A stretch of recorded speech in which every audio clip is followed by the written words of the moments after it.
สบายดีทุกคนกะทุกคนก็น่าจะเห็นคลิปที่ตัวย่อยเอาลงแล้วเนาะมื้อนี้กะ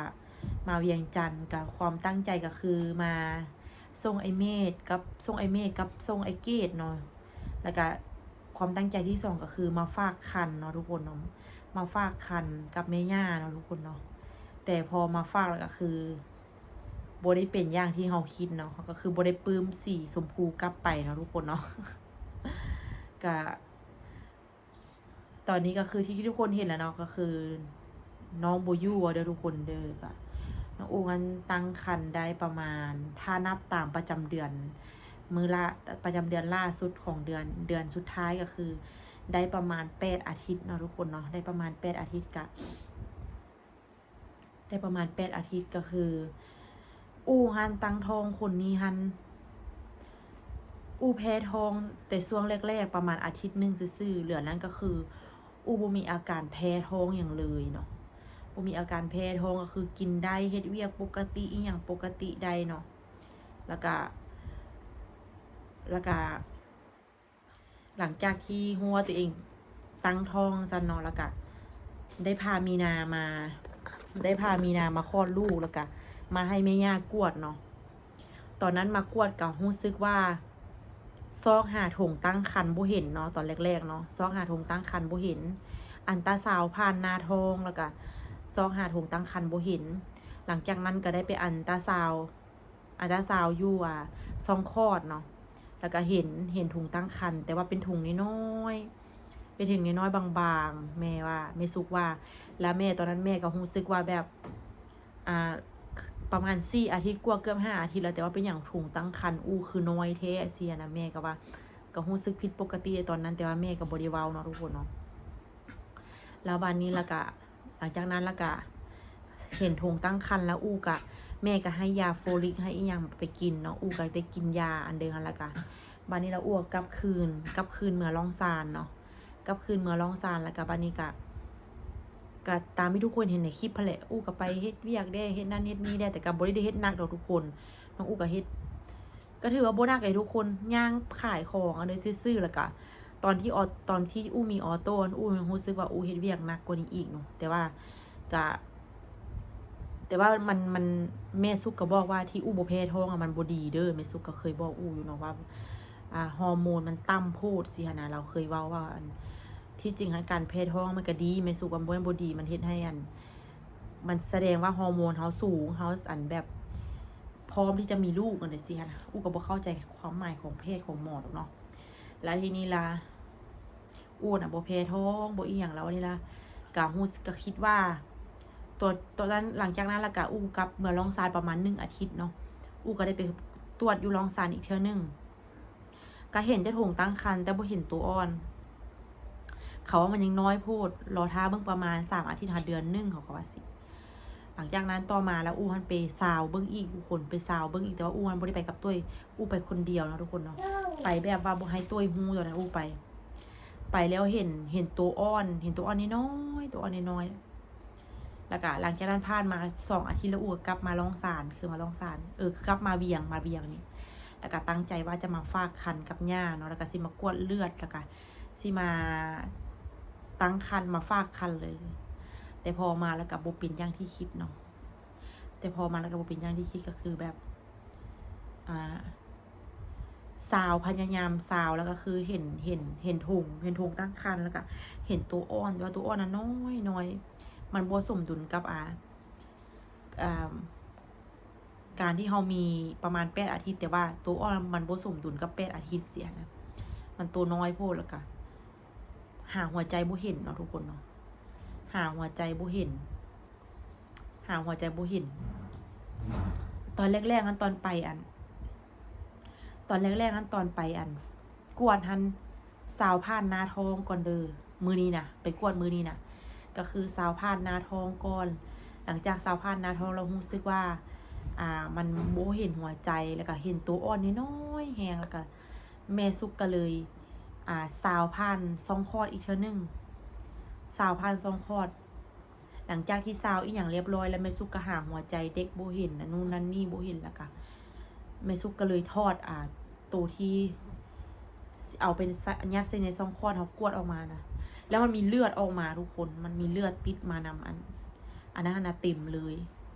มีเลือดนั้นติดออกมาเต็มเลยแล้วก็แบบแม่ก็ว่าแม่ละสินี่เป็นอาการที่แม่คิดแล้วแม่ก็ว่าสิแล้วทีแรกแม่ว่าสิให้แบบว่ามันออกเองบ่หรือว่าแบบว่าให้มันแทงเองบ่เดี๋ยวเสียนะแล้วแม่ว่าบ่ให้มันแทงเองแม่ก็เลยพาไปห้องหมอเนาะไปใส่ยาแล้วก็ดูดออกเนาะทุกคนเนาะเอาออกเพราะว่ามันก็คือมันบ่มีหัวใจเด็กบ่มีหัวใจแล้วก็โบเขาเว่าง่ายๆคือโบขยายตัวเนาะเด็กน้อยโบขยายตัวแล้วก็ทีแรกกันอู้ยังคิดได้คันท่าว่าซาวไปแล้วโบเห็นหัวใจแต่ว่ามันโบมีเลือดออกหรือโบมีอีหยังนะอู้ยังอาจจะแบบเก็บไว้เสียนะอาจจะเก็บไว้ประมาณอาทิตย์1บ่หรือ2อาทิตย์บ่ถ้าเบิ่งไปอีกเสียนะแต่ว่าอันนี้ก็คือมันมีเลือดมันมีเลือดออกหลายแหละแม่ไปเอานั่นแล้วมันโจออกมาแล้วมีเลือดออกหลายก็เลยรู้สึกว่ามันกับโบแม่นละเสียนะแล้วก็คืออู้ว่าแหละอู้ถือตั้งครรภ์คนนี้อู้โบแพ้ท้องเสียนะแม่ว่าฮอร์โมนการตั้งครรภ์มันต่ำแม่ก็ว่าสิแต่แม่ซุกก็บอกอู้ว่าให้อู้มาพัก6 เดือนก่อนกันถ้าสิเอาอีกผู้ต่อไปนะแต่ว่าสำหรับอู้แล้วอู้คิดว่าอู้จะบเอาเนาะ6 เดือนเดี๋ยวนี้อู้คิดว่าอู้จะบอเอาเนาะอู้คิดว่าอู้จะให้มันได้ปี1ก่อนเนาะปี1ปีปลายอันนี้ก่อนอู้จะค่อยซีตั้งใจเอาอีกเทื่อนึงเนาะทุกคนเนาะก็ถามว่าเสียใจบ่เสียใจทุกคนเพราะว่าลูกคนนี้ก็ตั้งใจนะทุกคนตั้งใจเอามันบ่แม่นแบบว่าเฮาอยู่บ่ซื่อแล้วเฮามีลูกสินะบ่แม่นว่าเฮาแบบว่าอยู่ซื่อแล้วเฮาหลอนมีลูกสิมันบ่แม่นนะก็คือวางแผนเอาลูกนะอู้ก็วางแผนเอานะแล้วก็วางแผนครั้งเดียวแล้วติดเลยเฮาคิดว่าเฮามันจะมีคือออโต้นะตอนออโต้ก็คือวางแผนเอาแล้วก็ติดคือกันแล้วอันเฮารู้สึกว่าผู้นี้ก็คือวางแผนแล้วก็ได้เลยเฮาก็เลยรู้สึกว่าเฮาโชคดีที่เฮามีสิหนะแต่ว่าพอมาเป็นแบบนี้แล้วก็รู้สึกว่าก็เสียใจแล้วก็ทีแรกก็ฮับบ่ได้เด้ตอนแม่ว่าเสียนให้เอาออกนะแบบไปดูดออกนะแบบบ่ทายมันแทงแบบธรรมชาติปล่อยมันไปเลยนะแม่ว่าเฮ็ดแบบนั้นมันจะเจ็บแม่ว่าอ้วนอาจจะปวดท้องอาจจะปันท้องกันเสียนะแล้วแม่ก็เลยพาไปเฮ็ดเนาะทุกคนแม่ย่าพาไปก็ต้องขอบใจแม่ย่าทุกคนที่แบบว่าเป็นทุกอย่างให้อีหลีทุกคนคือตั้งใจว่าจะมาตั้งใจฮะลูกไปเอาใส่เอาไปไว้คืนตั้งใจว่าจะเอาบ่ต้องไปลูกมานี่ไว้เอาลูกเด้ตั้งใจว่าจะมาฝากท้องแต่กับสุดท้ายแล้วเป็นการมาแทงก้อนเนาะทุกคนเนาะ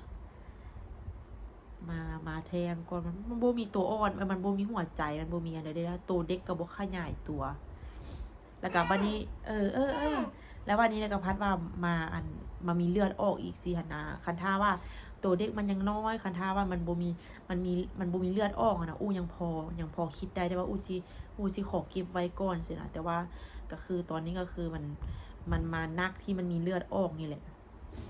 อู้ก็บ่เคยจักเทื่อเนาะทุกคนเนาะกับมันมาตอนแต่งงานมาแล้วก็มามีลูกมามีออโต้คนนึงแล้วก็มีมาเลยแล้ววันนี้ละมามีคนที่2แล้วมาแทงแบบนี้แล้วก็รู้สึกว่าเอาไว้ให้ย่าเสียใจให้เลยทุกคนเพราะว่าเป็นลูกที่เฮาตั้งใจเอาบ่แม่นว่าเฮามีย้อนแบบว่า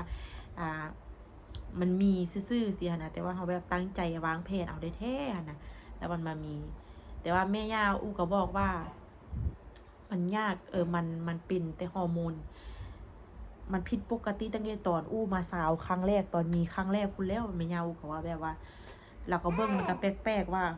ถุงการตั้งครรภ์มันคือน้อยมันคือบางมันคืออะไรล่ะก็ส่วนที่2ถุงการตั้งครรภ์เห็นเสียนะทั้งที่แบบมัน 4-5 อาทิตย์ละอันนี้แล้วก็หลายอันไม่ยากก็ว่าค่ะมีตั้งคนหน้านี่ค่ะถ้าผู้แหละ ปีปลาย2 ปีเดี๋ยวจะค่อยเว้ากันเนาะทุกคนเนาะก็เบิ่งตามสถานการณ์แต่ว่าอูกับเต้ยก็ลงกันว่าให้มันได้ปีหนึ่งก่อนสินะปีเดี๋ยวก่อนแม่ย่าอูก็ว่าแบบเอายาไปกินไปรักษาตัวเองเดือนแหละแต่อูก็คิดตอนนั้นอูก็บ่ได้คิดอย่างไรตอนมีคนที่2อูก็คิดว่า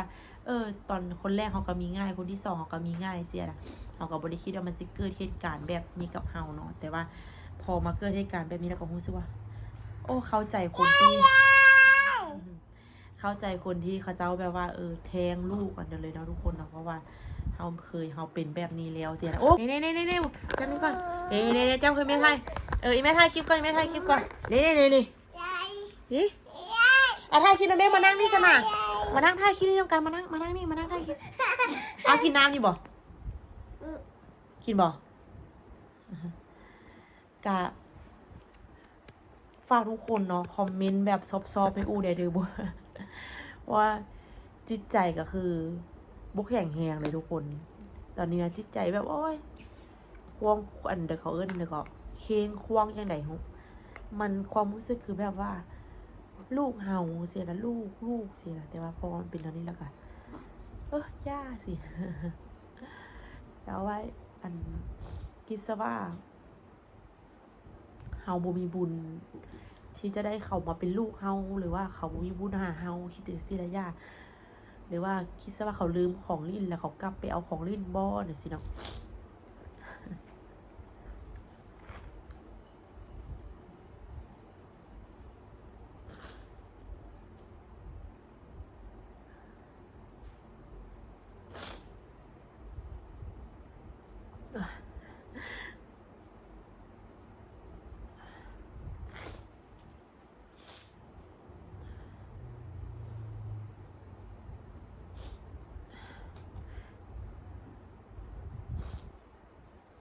คิดว่ามา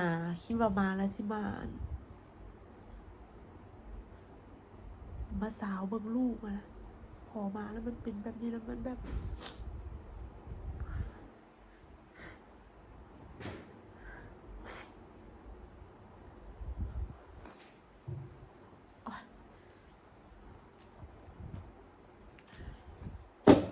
โชคดีอย่างแบบมีออโต้ก่อนเนาะคณะอูคิดว่าคณะอูแบบพอมีออโต้ก่อนนี้แบบว่าอูคือสิแบบว่า